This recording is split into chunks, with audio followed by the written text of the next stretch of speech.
নমস্কার বন্ধুরা, আমি শ্রাবন্তী আর গ্রিনরুফ গার্ডেনে জানাই সবাইকে স্বাগত। বন্ধুরা, আজকের আমার ভিডিওর বিষয়বস্তু হচ্ছে আম গাছ নিয়ে। যে আমগুলো দেখতে পাচ্ছেন এটা হচ্ছে সিজনাল আম। এই সিজনাল আমের আমরা প্রচুর যত্ন নিয়েছি, পরিচর্যা করেছি। গাছে আমও প্রায় ম্যাচুরিটির সময় চলে এসেছে। কিন্তু আজকের বিষয়বস্তু হচ্ছে অন্য টপিক, যেটা হচ্ছে কি আমাদের 12 মাসি আম। যে 12 মাসি আম গাছের মধ্যে সবথেকে ভালো যে জাত বা ভ্যারাইটি সেটা হচ্ছে কি কাটিমন। সেই কাটিমন গাছে আমরা বছরে অন্তত 3 থেকে 4 বার ফলন পেতে পারি এবং সেই ফলের যেরকম গুণমান বৃদ্ধি করা এবং তার যে সুন্দর যে একটা শেপ তৈরি করা বা মিষ্টতার দিক থেকেও কিন্তু অসাধারণ। কিন্তু অনেক বাগানিদের সমস্যা থাকে কি না, আম গাছে মুকুল আসতে চায় না এবং ফলন হতে চায় না।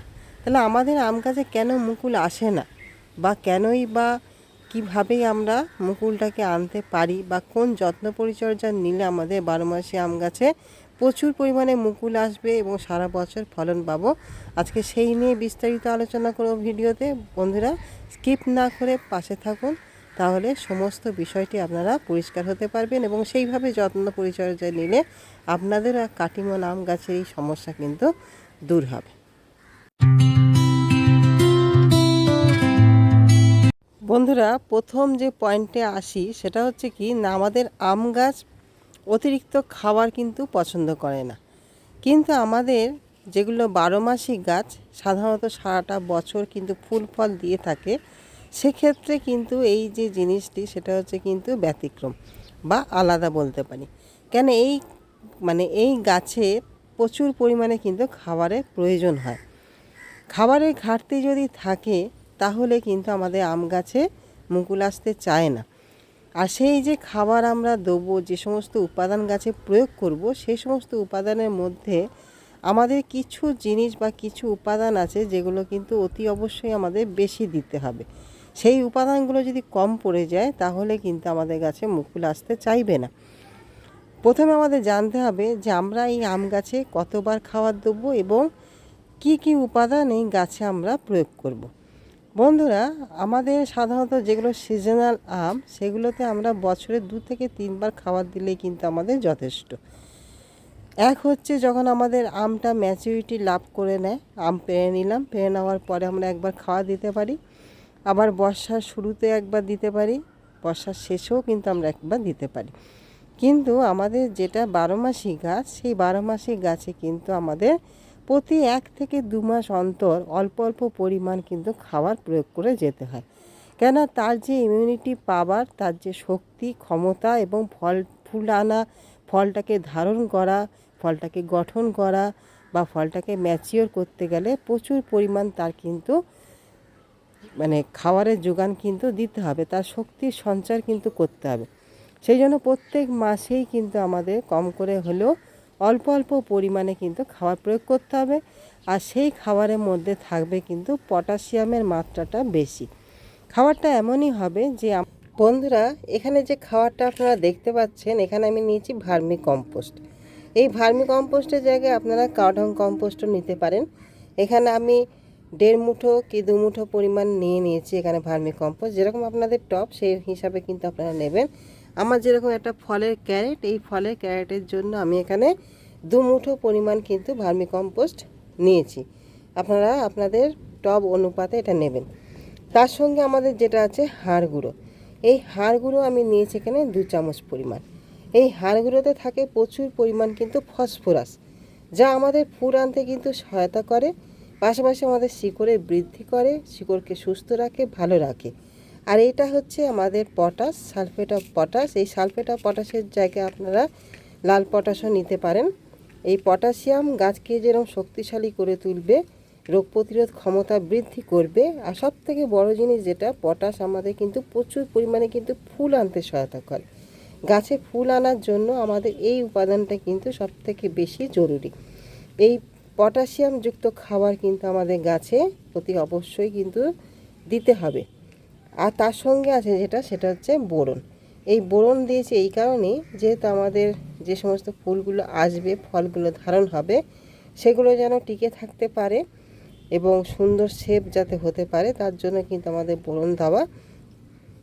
আমাদের এই ফসফরাস আর হচ্ছে পটাশিয়াম, এই দুটো খাবার কিন্তু আমাদের বেশি পরিমাণে দিতে হবে। আমরা কিন্তু নাইট্রোজেনযুক্ত খাবার এখন বেশি দেবো না, কারণ নাইট্রোজেনযুক্ত খাবার দেওয়া মানে গাছে বৃদ্ধি হতে সহায়তা করবে। আর এই যে ভার্মি কম্পোস্ট, এই ভার্মি কম্পোস্টের মধ্যে নাইট্রোজেন থাকে ঠিকই, কিন্তু সেই পরিমাণ নাইট্রোজেন থাকে না যে আমাদের গাছে ফুল আনাটাকে বন্ধ করে দেবে।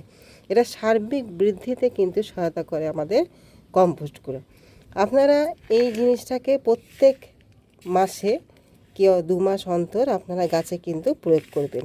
এছাড়া অন্য খাবার দেওয়ার দরকার নেই। দরকার পড়লে এর সঙ্গে আপনারা সিউইড যে দানা, মাইক্রোনিউট্রিয়েন্ট গ্র্যানুয়াল দানা, সেটা দিতে পারেন। যদি আপনাদের কাছে থাকে সেটা দিয়ে দিতে পারেন। আমরা গাছে প্রতি মাসে খাবার দেবো গাছে এনার্জিটাকে বৃদ্ধি করার জন্য, শক্তিটাকে বৃদ্ধি করার জন্য।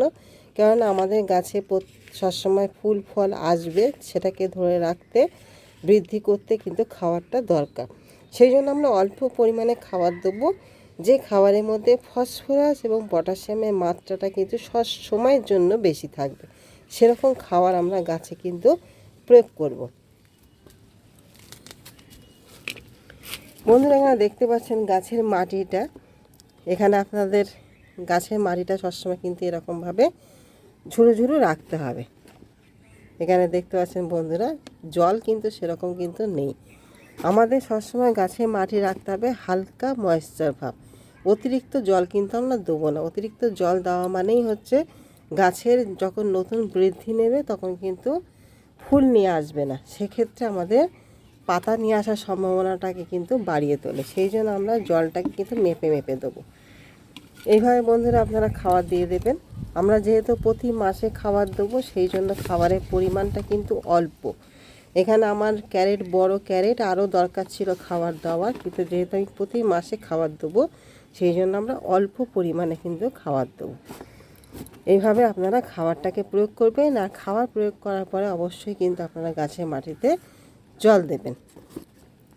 2 নম্বর পয়েন্ট হচ্ছে বন্ধুরা সেটা হচ্ছে কি না, আমাদের যখন ফল আসার টাইম, মানে অর্থাৎ ফুল আসার টাইম, সেই সময় কিন্তু আমাদের গাছের গোড়াটাকে একটু টান রাখতে হবে। আমরা এখানে জল তখনই দেবো যখন দেখব গাছের উপরের স্তরটা কিন্তু শুকিয়ে গেছে, সেই সময় কিন্তু আমরা জল দেবো। কেন আমরা জলের টান যদি না দিতে পারি তাহলে আমাদের গাছে কিন্তু ফুল সহজে কিন্তু আসে না। জলের টান দিলে, গাছকে কষ্ট দিলে, তবেই কিন্তু সে নতুন করে ফুল আনার জন্য রেডি থাকে, অর্থাৎ নিজের বংশ বৃদ্ধি করার জন্য কিন্তু সে রেডি হয়। সেই জন্য আমাদের জলটাকে কিন্তু মেপে মেপে দিতে হবে ফুল আসার আগে। কিন্তু ফুল এসে গেলে আমরা তখন কিন্তু জলটাকে ঠিকঠাকভাবে দিয়ে যাব। কেন যখন আমাদের মুকুল আসবে সেই সময় যদি আমরা জল কম দিই তাহলে কিন্তু আমাদের মুকুলটা নষ্ট হয়ে যাবে এবং ফুল কিন্তু ঝরে যাবে। বন্ধুরা দেখতে পাচ্ছেন যে সামান্য সামান্য মুখ কিন্তু বেরিয়েছে, এখানে নতুন গ্রোথ আসবে। আমরা যদি এই টাইমে সঠিকভাবে যত্ন করতে পারি, কিছু যে টিপসগুলো সেগুলো ফলো করতে পারি এবং এই পটাশিয়ামযুক্ত খাওয়া দিতে পারি, তাহলে এই নতুন বৃদ্ধিতে কিন্তু প্রচুর পরিমাণে মুকুল আসবে। আমরা তো গাছে খাবার প্রয়োগ করলাম, এই খাবার প্রয়োগ করেই শুধু বসে থাকলে আমাদের চলবে না। আমাদের তার সঙ্গে আরেকটি উপাদান গাছে প্রয়োগ করতে হবে, সেটা হচ্ছে একটা পিজিআর। কেন আমাদের পটাশিয়ামযুক্ত খাবার গাছে যেরকম ফুল আনতে সহায়তা করবে, সেটাকে আরও বহুগুণ বৃদ্ধি করে দেবে আমাদের হচ্ছে পিজিআর। আপনাদের মিরাকুলাম যদি থাকে দেবেন, না হলে বুস্টার 2 দিতে পারেন, প্ল্যানোফিক্স, ফ্লোরা, যেটাই হোক না কেন, যেটাই আপনাদের হাতে থাকুন না কেন, আপনারা খাবার দাবার 3 দিন পরে এই পিজিআর আপনারা 1 লিটার জলে, যদি আপনারা মিরাকুলাম দেন তাহলে আপনারা 25 ফোঁটা দেবেন বা 1 ml দেবেন। আর যদি বুস্টার 2 দেন তাহলে 1 ফোঁটা, ফ্লোরা হলে 4 ফোঁটা, প্ল্যানোফিক্স হলে 4 ফোঁটা দিয়ে সমস্ত গাছে ফার্স্ট মর্নিংয়ে সূর্য উদয়ের আগে সুন্দর করে কিন্তু স্প্রে করে দেবেন। আবার এটা 10 দিন পরে আবার ফের রিপিট করবেন। তাতে করে দেখবেন খুব তাড়াতাড়ি আপনাদের গাছে কিন্তু মুকুল চলে আসবে।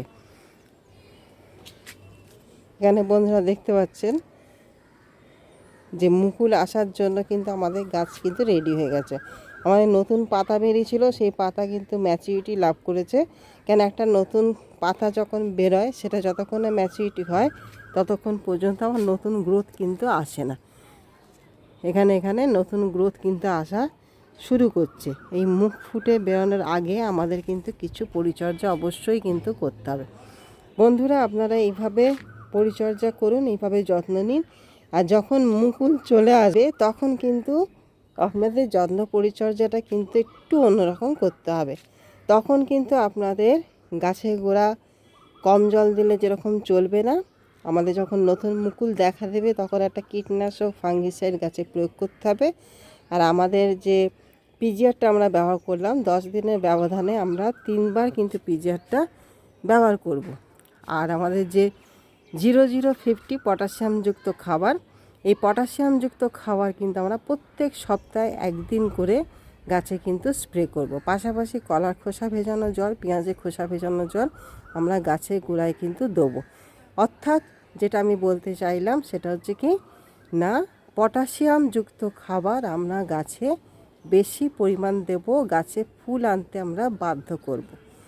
সেই জন্য বন্ধুরা, আপনারা যাদের গাছে এখনও পর্যন্ত ফুল আসছে না বা সারা বছর ধরে আপনারা ফুল পান না বা ফলন হয় না, তারা এই পরিচর্যার যত্ন নিন। দেখবেন আপনাদের কাটিমন আম গাছের এই সমস্যা কিন্তু আর থাকবে না। প্রচুর পরিমাণ যেরকম সারা বছর ফুল আসবে এবং সেখান থেকে কিন্তু ফলনও সেট হবে। তাহলে বন্ধুরা, এইভাবে যত্ন নিন, এইভাবে পরিচর্যা করুন, নিশ্চয়ই আপনারা ফলাফল পাবেন। তাহলে ভিডিওটি কেমন লাগলো জানাবেন। ভালো লাগলে, উপকারে আসলে অবশ্যই একটা সাবস্ক্রাইব করবেন, লাইক করবেন এবং আমার নতুন বন্ধু হলে অবশ্যই একটা সাবস্ক্রাইব করবেন। তাহলে আজকের মতন আসি, নমস্কার।